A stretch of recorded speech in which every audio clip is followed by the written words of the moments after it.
Bruxelles, la semaine dernière. 1 heure après le premier attentat, les journalistes sont bloqués derrière le cordon policier, à des centaines de mètres de l'aéroport.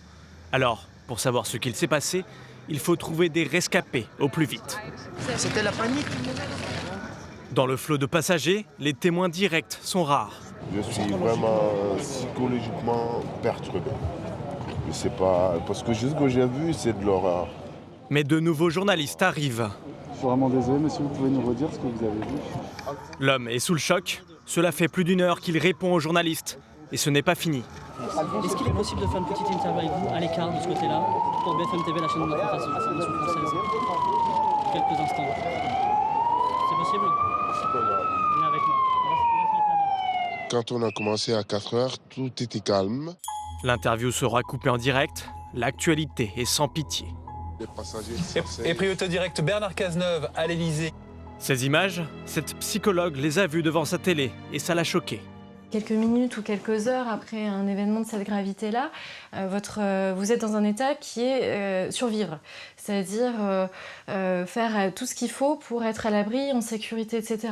Le simple fait d'être interviewé par des journalistes, quand parfois ça dure 3/4 d'heure parce qu'il y a une quinzaine de journalistes qui vous courent après, on est en train de retarder le moment où la personne va pouvoir se sentir en sécurité. Quel est l'intérêt d'avoir des réactions à chaud? Qu'est-ce que ça sert au niveau de l'information? Mon point de vue de citoyenne, c'est que ça ne sert pas grand-chose. Mon point de vue de psychologue, c'est que c'est délétère. Voilà. Pour les médias, récolter ces témoignages est primordial pour comprendre et informer. Il faut aller vite parce que le témoignage, évidemment, se fait dans l'instant et qu'un témoignage 48 heures après n'est pas du tout de même nature et de même intensité souvent.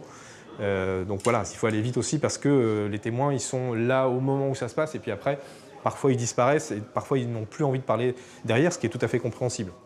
Ces témoignages, Claire Andrieux est habituée à aller les chercher. C'est à elle que s'était confiée Sonia, la jeune femme qui avait permis de localiser Abdelhamid Abaoud. Et il me dit, normal, le terrasse c'est moi. Je dis, mais vous avez tué des gens, vous avez tué des innocents.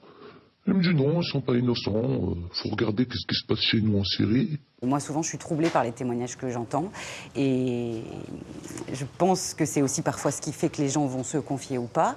Mais on a le droit, en tant que journaliste aussi, d'avoir ce côté humain et d'empathie avec ce qu'on nous dit. C'est très fort et moi, je pense qu'il faut aussi faire attention. C'est pas anodin quand quelqu'un nous livre quelque chose de violent qui va bouleverser sa vie. Concrètement, cette recherche, elle se fait le plus souvent par un bon vieux porte-à-porte. Nous sommes ici à Saint-Denis, en face de l'immeuble où il y a eu un assaut contre des terroristes. Oui, bonjour madame. Je suis journaliste pour France 5. En novembre dernier, cette dame a vu le monde entier défiler sur son palier. On a fait l'ordinateur, l'Amérique, les chaînes New York. Et ils ont eu raison, elle a filmé la scène où un kamikaze se fait exploser. Une vidéo qu'elle n'a pas monnayée, selon elle. Aller sonner chez les gens, c'est de cette manière que Guillaume Auda dit Télé a trouvé la perle rare, la vidéo de l'interpellation de Salah Abdeslam à Bruxelles. Une colonne de 7 hommes se prépare à investir l'immeuble quand soudain, un individu prend la fuite, immédiatement neutralisé par les policiers. Il n'était pourtant pas le seul sur le coup. Les chaînes anglo-saxonnes, elles déploient du lourd, quoi. Elles mettent 3, 4, 5, 6 équipes de reporters, dont certaines sont dédiées uniquement à la recherche de témoignages. Uniquement à ça. Ce qui leur confère traditionnellement un avantage significatif. Une concurrence féroce qui donne une valeur aux images. Les vidéastes amateurs l'ont bien compris. Ces images, elles sont proposées maintenant spontanément par les gens qui les filment aux journalistes. Pourquoi? Parce qu'ils savent que de toute façon, il y a une offre, il y a une demande et qu'elles sont susceptibles d'être achetées. Après, à quel prix? C'est toute la question, c'est une forme de négociation qui s'engage. Moi, je pense qu'il faut effectivement ne pas s'engager dans des prix exorbitants parce que sinon, à un moment donné, plus rien ne fera sens, quoi. Deuxième explosion, Stade de France. Deuxième explosion, courez, barrez-vous. Les médias anglo-saxons vont même beaucoup plus loin. Salim Tourabali en sait quelque chose. Ce stadier est un héros du 13 novembre. Il a refoulé l'un des terroristes du Stade de France. Cette semaine, il a fait le tour des télés. Je l'ai intercepté, je lui ai dit « Monsieur, vous rentrez pas, il faut un titre, il faut un billet pour rentrer, et si ça se passe pas comme ça, quoi. » Mais jusque-là, on ne l'avait pas beaucoup vu. Et pour cause, c'est le Daily Mail qui avait l'exclusivité de son témoignage.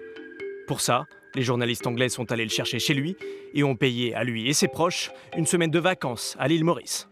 Ils sont venus avec moi à l'île Maurice. On a travaillé tous les jours. Moi, je trouve la façon qu'ils travaillent, ils sont vraiment professionnels. Tous les jours à l'hôtel où on était, on travaille 1 heure par jour sur tout ce que j'ai vécu au Stade de France, sur l'explosion, sur l'attentat. Payer des vacances pour un témoignage ou quand la course à l'info n'a plus de limite.